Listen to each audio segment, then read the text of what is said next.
Saudações do crente docente, está no ar o CDcast, o podcast da sua lição bíblica. Eu sou o professor Júnior Souza e estamos estudando a revista A Igreja de Cristo e o Império do Mal, como viver neste mundo dominado pelo espírito da Babilônia, da editora Central Gospel. E hoje teremos a aula da lição de número 1, que temos por título A Igreja diante do Espírito da Babilônia. Eu gostaria de pedir a você que nos acompanha neste momento que divulgue o trabalho realizado pelo crente docente. Para isso basta você se inscrever no nosso canal, deixar o seu like e acionar o sininho para ficar por dentro de todas as nossas novidades. Gostaria aqui de agradecer ao pastor Edivanei e a todos aqueles que o auxiliam nesse trabalho do crente docente. Dito isto, nós vamos entrar na nossa lição, que é a lição de número 1, a igreja diante do espírito da Babilônia. Você vai perceber que essa lição ela vai anunciar um sistema que as próximas lições vai vir descrevendo momentos desse sistema, né?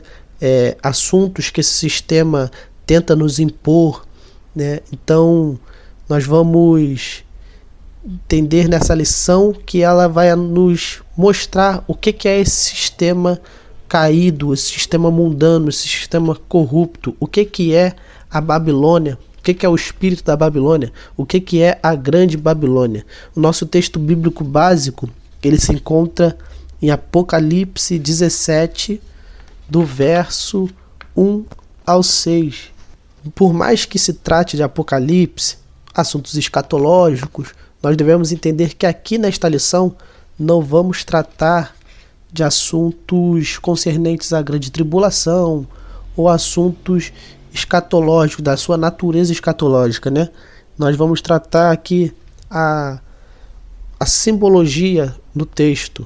Então, nós vamos entender o significado de o que é a grande Babilônia, o que é a grande prostituta, o que é a mulher, o que é a besta. Nós vamos entender esse sistema corrupto. Então, devemos entender que aqui, né, não é a Babilônia literal. Não é a Babilônia literal. Aqui é a simbologia, né, do espírito da Babilônia. Então, vamos lá. Babilônia e os seus significados. A personagem é apresentada como a grande meretriz, com o qual ela já prostituiu muitos reis, né? No texto bíblico, 3 termos no grego são destacados. Quais são esses textos? Pornê, que significa prostituta, porneio, que significa prostituir-se, e porneia, que significa prostituição. No Antigo Testamento, os profetas, quando vinham para anunciar e utilizavam dessa expressão, essas expressões apontavam para a idolatria, para uma prostituição espiritual. Então, nós devemos entender isso. Prostituta aqui está apontando para uma prostituição espiritual, para a idolatria. E o texto vai continuar aí em Apocalipse, muitas águas. Que muitas águas são essas, onde a prostituta se assenta? Muitas águas, muitas das vezes na Bíblia, é tratada sobre multidões, grandes povos, né? Multidões de pessoas. Então, muitas águas aqui é simbologia de muitas pessoas. A prostituta se assentada nessas águas, muitas águas, significa que é o domínio sobre muitos povos, ou seja, simboliza, né, a multidão que será seduzida pela idolatria, pelo paganismo, pela sua oposição à fé cristã. Então, ela é identificada dessa forma. Então, aqui já matamos a primeira parte. A segunda parte, a mulher e a besta escarlata. A mulher é montada sobre uma besta e é descrita, que é a descrição da grande prostituição, né? Da grande prostituta, me perdoe. E ela vem vestida de púrpura e de escarlata. Isso aponta para um reinado e luxo. Ela vai reinar e ela vai ter luxos. ela também se adorna com ouro, pedras preciosas e pérolas, que sinalizam o materialismo e o poder econômico, tá? Então, o cálice em suas mãos, ela aponta para as imundícies humanas, imundícies da sua prostituição. Então, representa aqui, né, a forma obscena e impura da contaminação moral e espiritual da sociedade. Então, essa é seus significados, né? Aí o texto vai continuar e o texto agora vai nos dar o nome dessa grande prostituta, né? A Grande Babilônia. Então, na sequência da revelação, o nome da prostituta é desvendado, mistério, a Grande Babilônia. Isso se encontra no verso de número 5. O termo mistério indica que o nome Babilônia não é meramente geográfico, mas é simbólico. Então, é simbologia, ele é simbólico, não é a Babilônia literal. Então, vamos continuar. Babilônia é descrita como a grande porque ela é poderosa e de vasto alcance. Ela refere-se à mãe das prostituições e abominações da terra. Ela é a mentora de toda rebelião contra Deus e, consequentemente, toda a depravação da sociedade. Então, a grande Babilônia, a grande prostituta, né? A mulher em cima da besta escarlata, ela é a mãe e a mentora de toda a rebelião contra Deus. O espírito da Babilônia representa uma cultura que é completamente contra Deus. Aí nós vamos tópico 2, o espírito da Babilônia. O espírito da Babilônia ele atua em 3 setores. Quais são esses setores? O sistema religioso, no sistema político e cultural e no sistema econômico. No sistema religioso, nesse sentido, ele aponta para o culto ao ego, né, do ser humano. É o ser humano tornando amante de si.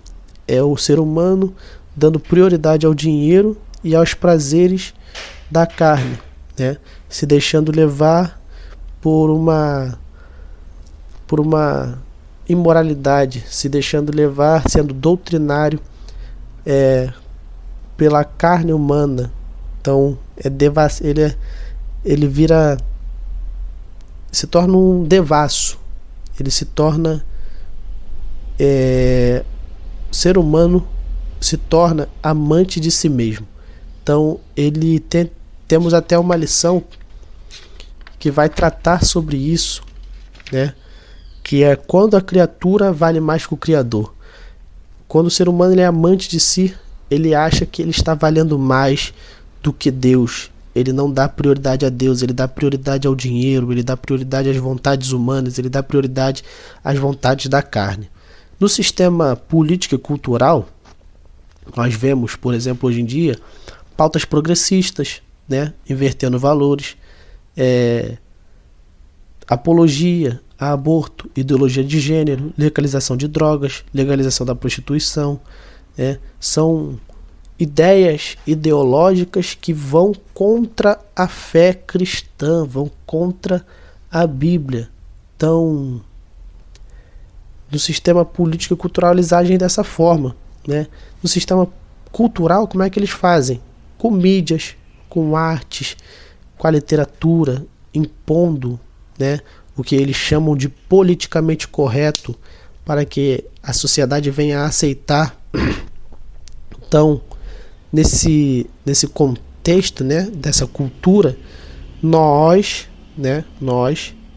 crentes somos perseguidos e julgados por eles, porque eles querem impor o politicamente correto deles, na força bruta deles, querendo que nós venhamos aceitar coisas que nós não aceitamos. E no sistema econômico, né, mostra como o comércio e o governo subornam. Dentro do sistema econômico, né, você vai ver, por exemplo, que isso tem muito a ver com o sistema político também, porque o espírito da Babilônia ele mostra como o comércio e o governo eles se dão por avareza, pelo dinheiro, pelo poder. As pessoas são motivadas a levar vantagem financeira ilícita, né, de forma imoral, dando prejuízo ao próximo. A sociedade é extorquida. Então nós vemos que isso faz uma grande ligação até com o sistema político, né? Nesse sentido, o materialismo, os deleites e a autossuficiência conduzem o ser humano a confiar no dinheiro, e os que controlam a economia impõem embargos, tributos e muitas coisas a desfavor do cidadão impotente. Então, o espírito da Babilônia se revela no sistema religioso, político, no sistema religioso, no sistema político e cultural e econômico. Qual deve ser a posição da igreja diante do espírito da Babilônia? Primeiro, não negociar a ortodoxia bíblica, né? Ortodoxia, na revista tem até a junção das palavras ali no grego, mas vamos direto ao seu significado, que tem a ver com a crença correta. Então, nós cremos que na Bíblia está a crença correta. Nós cremos que a Bíblia é a verdade de Deus. Nós cremos que... Então, cremos nisso, né? Que a ortodoxia bíblica, a crença bíblica é verdadeira. Que os nossos valores que estão aqui, que aqui contém a palavra de Deus, e a palavra de Deus é a verdade, que a Bíblia é a nossa fé, é o nosso material de fé e prática, né? Para nós e para a igreja.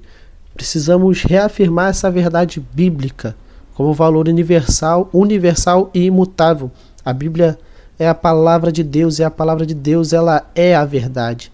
Não podemos deixar isso morrer, não podemos deixar isso ser deturpado, isso acabar. Então, assim, como devemos fazer? Por meio de um estudo bíblico, um estudo sistemático, doutrinário, para que venhamos a estar capacitados, para que venhamos a estar fortificados pela palavra de Deus, para enfrentar esse espírito da Babilônia e suas ideologias contrárias aos valores da fé cristã. Outra forma de posição, de como se posicionar, né, como deve a igreja se posicionar, é formar o caráter de Cristo em nós. Devemos sempre enfatizar, né, o que é o fruto do Espírito, e o fruto do Espírito que habita em nós. Se você for em Gálatas capítulo 5, versos 22 e 23, vai dizer assim: mas o fruto do Espírito é amor, alegria, paz, paciência, amabilidade, bondade, fidelidade, mansidão e domínio próprio. Então, são 9, né? Nós temos descrição de 9. Paulo chama aqui de o fruto do Espírito, né? E que nós devemos enfatizar esse fruto do Espírito nas nossas vidas. Nós devemos ser pessoas amorosas, devemos ser pessoas alegres, pessoas de paz, de paciência, de amabilidade, de bondade, de fidelidade, né? De fidelidade, de mansidão e de domínio próprio. Não devemos nos deixar levar pela força da carne, pelos desejos humanos. Devemos nos deixar levar pelo fruto do Espírito e enfatizar, evidenciar esse fruto em nossas vidas. Outra posição da igreja é aguardar a volta de Cristo. A dispensação da graça, ela termina com o arrebatamento da igreja antes da grande tribulação, né? Esses sinais que nós vemos acontecendo, essas guerras, essa apostasia, essa inversão de valor, essa fome, pestes, terremotos, são sinais descritos na Bíblia dos fins dos tempos. E esses sinais apontam para a volta de Cristo. Então é tempo, né? É tempo de pregarmos a volta de Cristo. É tempo de irmos e pregar o Evangelho para que todos possam escutar a verdade, para que todos possam escutar que Cristo, ele salva, que Cristo nos transforma. Então, diante desses eventos, o cristão, ele é exortado a não viver despercebido, mas esperar o seu Senhor em oração e vigilância, né? Enquanto aguarda a bendita esperança que é a volta do Senhor. Devemos renunciar à impiedade, devemos renunciar às paixões mundanas, né? Devemos ter autodomínio, nos santificarmos, devemos combater esse sistema da grande Babilônia, esse espírito da Babilônia que habita aqui nessa terra, pregando a volta de Cristo. Então, espera-se da igreja que se mantenha fiel à ortodoxia bíblica, desenvolva o caráter de Cristo e cultive a espera pela vinda do Senhor. Se eu fizer essa pergunta para muitos aqui, se uma porta, ela é instrumento de ataque ou de defesa? Ela é instrumento de defesa. Jesus, quando está falando com Pedro, ele vai falar que as portas do inferno não prevalecerão contra a igreja. Por muito tempo, nós nos mantemos calados, nós ficamos calados, porque somente o sistema falava de lá para cá. Mas nós devemos entender que nós fomos chamados para falar daqui para lá, pregando contra ideologia, pregando contra aborto, pregando sobre essas ideias deturpadas que tem da Bíblia, pregando a verdade, porque as portas do inferno não prevalecerão contra a igreja. A igreja ela avança, a igreja ela prossegue, a igreja ela continua andando, indo para o seu alvo, e o seu alvo é Cristo. E qualquer porta do inferno que venha aparecer na nossa frente, ela não prevalecerá contra nós, porque nós estamos caminhando como igreja para o nosso alvo, aguardando a volta do nosso Senhor e Salvador Jesus Cristo. Então, eu vou aqui pedir que você abra a sua Bíblia em Efésios capítulo 6, nós iremos ler ali do verso 10 ao verso 18, para entendermos como é a batalha contra esse sistema, né? Como é a batalha contra a grande Babilônia, como é a batalha contra o espírito da Babilônia. Olha o que diz Efésios capítulo 6, a partir do verso 10. Vejamos a partir do verso 10 de Efésios capítulo 6. No demais, irmãos meus, fortalecei-vos no Senhor e na força do seu poder. Aí o verso de número 11. Revesti-vos de toda a armadura de toda a armadura de Deus, para que possais estar firmes contra as astutas ciladas do diabo. Olha o verso 12, o que diz? Porque não temos que lutar contra carne e sangue, mas sim contra principados, potestades, príncipes das trevas deste século, contra as hostes espirituais da maldade nos lugares celestiais. Então devemos entender que essa guerra, né, que essa atuação do espírito da Babilônia, ele é no mundo espiritual, seduzindo, conduzindo pessoas, né, levando pessoas, destruindo a vida espiritual delas, para que elas venham praticar aquilo que a carne delas deseja. Então nós não lutamos com a força humana, não lutamos com o braço, não lutamos contra sangue, não lutamos impondo a nossa força. Nós lutamos nos revestindo da armadura de Deus, para que possamos estar firmes contra as astutas ciladas do diabo. Porque a nossa guerra é contra principados, contra potestades. Olha o verso 13, o que vai dizer? Portanto, tomai toda a armadura de Deus, para que possais resistir no dia mau, e havendo feito tudo, ficar firmes. Estais, pois, firmes, tendo cingido os vossos lombos com a verdade e vestido a couraça da justiça. Devemos nos vestir de verdade, a palavra é a verdade, e devemos nos vestir da couraça da justiça. e calçado os pés na preparação do Evangelho, ou seja, devemos anunciar o Evangelho, preparar o Evangelho para a volta de Cristo, devemos anunciar o Evangelho nessa terra, ide por todo mundo e pregar o Evangelho a toda criatura, para que todos possam ouvir que Deus salva, para que quando Ele retorne, nós venhamos a ter muitas almas para viver a eternidade, para que venhamos a tomar do inferno aqueles que o diabo achou que já ganhou, mas que venhamos a retirar do inferno para levar para o céu, tomando sobretudo o escudo da fé, com o qual podereis apagar todos os dardos inflamados do maligno. A fé é o nosso escudo, nossa fé é o nosso escudo. Também tomai o capacete da salvação e a espada do Espírito, que é a palavra de Deus, ou seja, o capacete da salvação e a espada do Espírito são a palavra de Deus. O salmista vai dizer: guardei a tua palavra no meu coração para que não pecasse contra o Senhor. Então, como se revestir? Devemos nos revestir, devemos viver a palavra de Deus, devemos guardar dentro de nós a palavra de Deus. E o verso 18 ele vai dizer agora nossa responsabilidade humana: orando em todo tempo.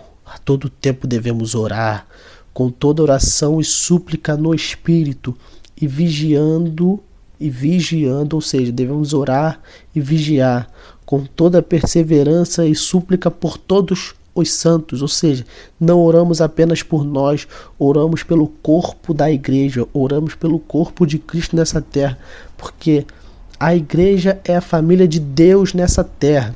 Um dia nós cremos que iremos retornar para a casa de nosso Pai, mas enquanto estamos aqui, somos irmãos, estamos unidos, estamos fortes, devemos abraçar um ao outro, perseverar junto, batalhar junto, porque sozinho nós não podemos fazer nada, mas como igreja, como eu disse, a porta do inferno não prevalecerá contra a igreja. Sozinho não podemos fazer nada, mas como igreja nós podemos prosseguir, podemos caminhar e podemos continuar firmes, sendo constantes e superabundantes no Senhor. Podemos continuar caminhando.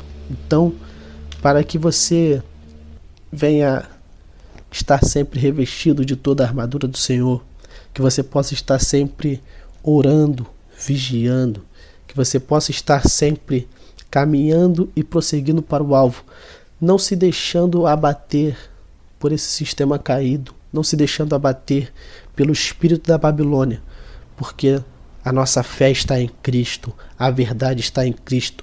Nós cremos que um dia Ele retornará e os mortos irão ressuscitar, a igreja será arrebatada e nós iremos contemplar os querubins cantando diante do trono do Senhor: Santo, Santo, Santo é o Senhor, somente Ele é digno de honra, de glória e de louvor.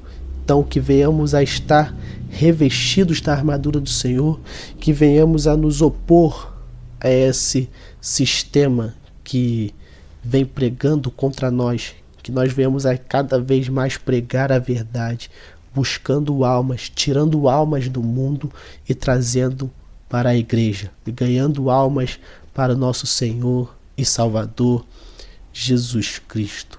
E aqui nós concluímos essa lição. Espero que você tenha entendido qual deve ser a nossa posição diante do espírito da Babilônia, e que você não se deixe levar pelas concupiscências da carne, que a boa mão do Senhor possa estar sobre a sua vida, que a boa mão do Senhor possa estar sobre a sua casa, e que você venha ser cada vez mais abençoado, que você possa estar cada vez mais mergulhando e meditando na palavra do Senhor. Agradeço a todos que aqui estão, que Deus possa estar abençoando a vida de cada um de vocês. Vou convidar vocês a seguir as nossas páginas na rede social, no Instagram, @crentedocente, no Facebook, Crente Docente, e ativar as notificações no nosso canal do YouTube para que você possa estar sempre atualizado, se mantendo integrado nas nossas aulas, nos assuntos que são colocados aqui, e que Deus possa estar cada dia mais te abençoando e te revestindo com toda a armadura dele. Deus te abençoe.